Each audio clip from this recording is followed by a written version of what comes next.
현재 젠볼도 더닝 매장 오늘 모는 젠볼 감자다 다그라 다른 전도 실물도 돈다 터제잖아 계속서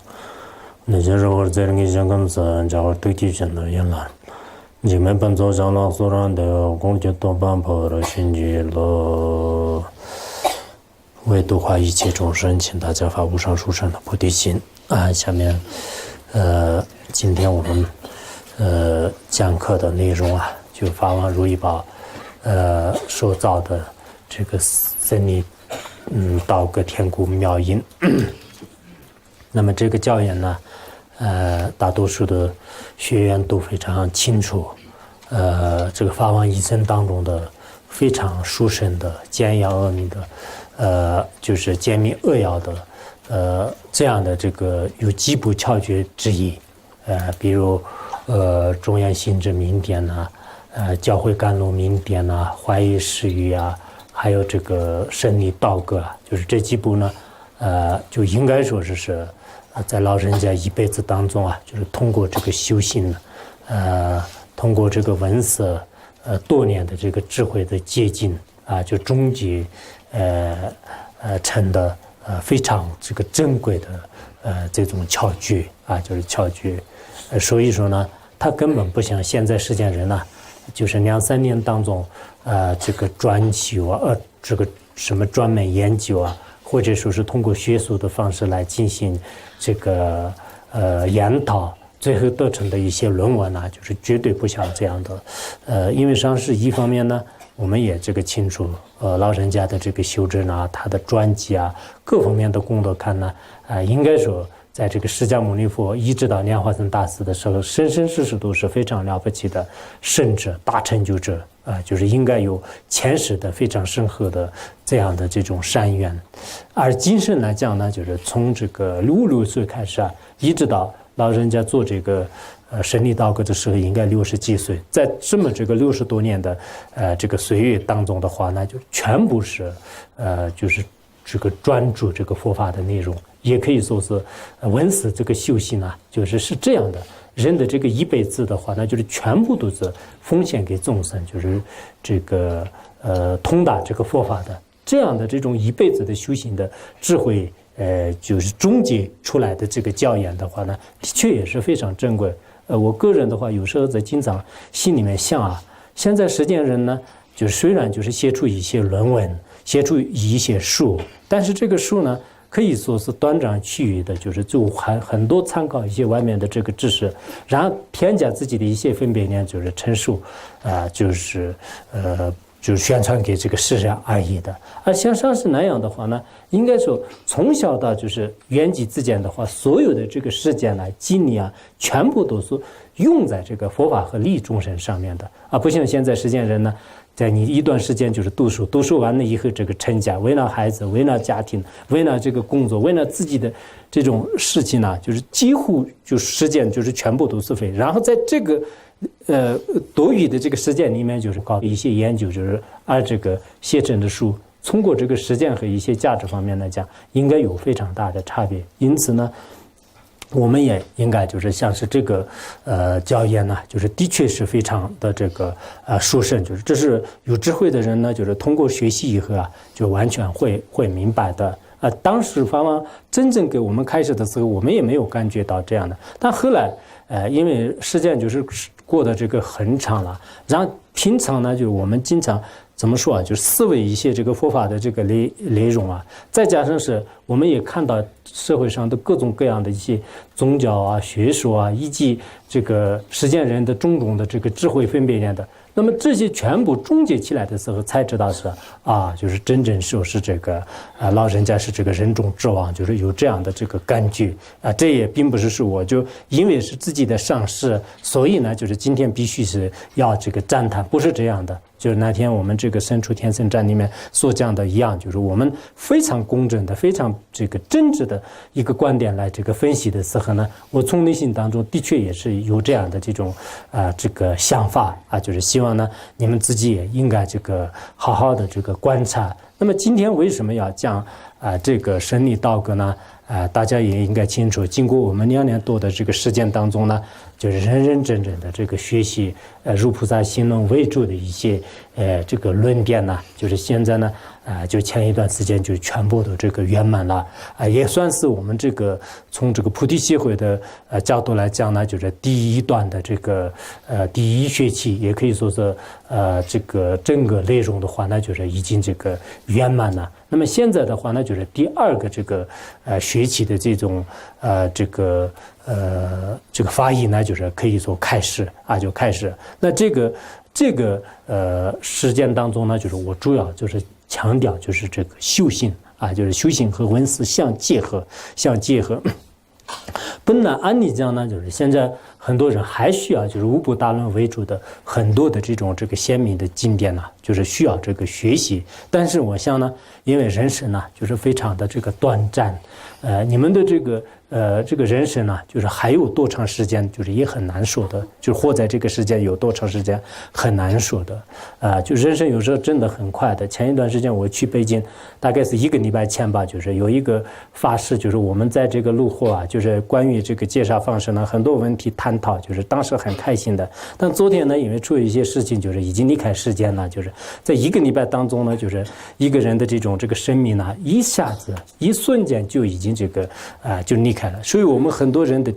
这个生命呢，就是也有就是这样的这个性质。因此今年呢，就是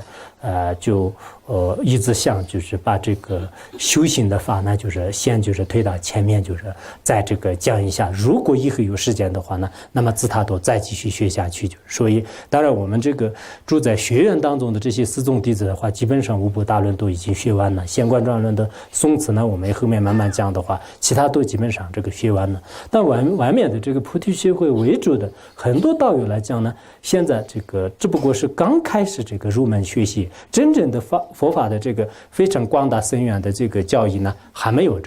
学到。但是呢，我们可能很多人呢，就是一直等到就是这些知识的话，中间可能离开很多人，就是所以说我们先呢要这个实修方面呢，就是做这个强调。因此今天呢，就是第二个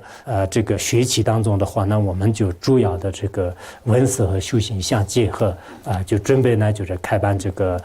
净土班和这个嘉兴班，还有呢就是这个显观专论的文思班，就是分那个3个组来就是去进行学习。学习的过程当中，我发现呢，就是我们这个学嘉兴的人应该是这个70%-80%的人以上，就是这个学嘉兴的人比较多。所以这个呢就是主要这个课程来这个抓。那么我同时也非常这个希望就是我们这个听者也好，包括我讲者的话呢，就是这个法就是要这个33种就是圆满。当然这个并不是我们这个想一想就可以了，我也对这个问题想过很多。2年当中呢，就是能不能不出为圆，能不能呢就是自己的寿命能维持圆满，就是想过很多次。但最后呢，就是只有这个求上师三宝加持，而且呢法王如意宝以前也是讲过，就是这个神力道格呢，就是如果任何一个法师也好，修行人先要传法修行的时候就是先念一遍或者讲一遍，或者这个自己读诵一遍的话呢，那么这个法确实是这个能圆满，就是33种的就上师也一再的这样讲过。所以这里面有非常深奥的，我们分别难以测出的一种这个深深的缘起。这个缘起呢，就是我是非常这个相信的。所以这次呢，就是无论如何，就是刚开始的时候呢，我们自他度最好不要这个出现违愿出现违愿的话，谁都非常简单。末法时代的这个凡夫众生的话，有一点点魔障就马上就是随波逐流。所以说呢，我们呢，就是非常这个希望呢，就是把这个嘉兴的法，就是基本上是可能2年的当中呢，就是让这个完成。那么完成的话呢，那么这对我们的这个一生来讲呢，恐怕是这个应该说是最大的一种这个收获吧。就是父母给你留下来了什么这个房子也好，家产也好，如意宝也好，什么东西呢，我们临死的时候都带不走的。然后单位给你留下来的很多财宝的话，那你也带不走的。但真正是我们这个实地修持，尤其是这个嘉兴方面，就是打下一个稳固的基础的话，那这是来自生生世世对我们来讲是一个非常好的开端。所以呢，就是包括我自己在内发心这个修嘉兴我们呢就是共同这样的这个发愿。那么就这个之前呢，就是我们要就是宣讲一个上师如意宝的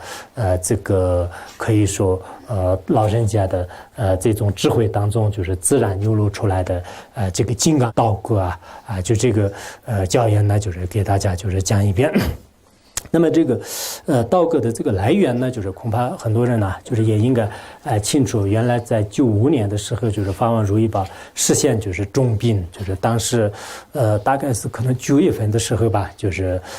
本来像当时就是先去台湾，然后呢就去尼泊尔，就是有莲花生大师的这个常住洞，就是在那里呢就是住一段时间，就是修常住法，就是本来有这个打算，但后来到成都的时候呢，一方面就是办护照呢，当时也是出现一些违愿，然后呢，像是这个实现生病，最后的话呢，就是在那个这个川医那边看病呢，就是也这个病因查不出来，然后像是呢。就是在我们这个现在好像这个老路原来的那个路的路边，就是现在高速路的这个，经常我来去的时候看呢，就看不到，就是有一个叫这个国际大都会，就是当时有一个也是一个新开发的一个这个公园，就是也是一个怎么说就是度假村一样，在那里呢，就是已经真正住了5个多月，就是我记得是这个5个多月，就是当时呢，就是我也是这个跟着这个上师的，就是我们那个时候呢，就是觉得好像因为上师老人家基本上是在5个月当中，除了就是就吃饭以外呢，就是一种入定状态，就是什么话都不说，所以我们身边的人呢，当时觉得是非常的这个苦恼